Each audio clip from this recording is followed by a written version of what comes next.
लाहौर में शदीद बारिश हो रही है, मूसलाधार बारिश। पता नहीं कैमरा ये दिखा भी सकता कि नहीं, यहाँ से आपको पता चल जाए।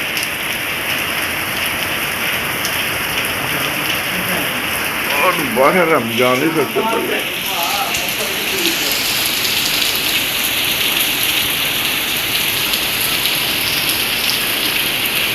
क्योंकि उस दिन बारिश में नहा के बीमार हो जाते।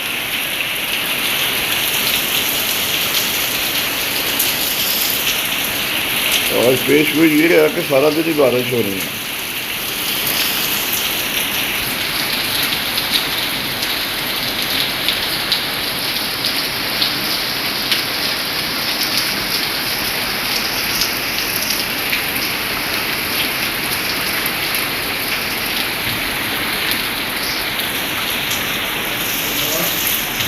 नाश्ते करा दो, बारिश हो रही है, अपनी गड्डी बिठा के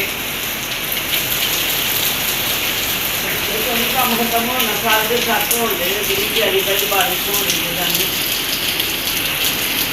ओके, तो 10 मिनट के लिए पकड़े निकाल लो मेरी जानी।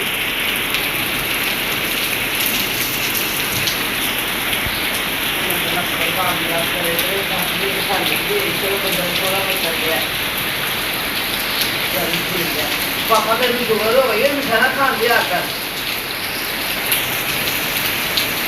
270 शुगर नहीं है, 270 शुगर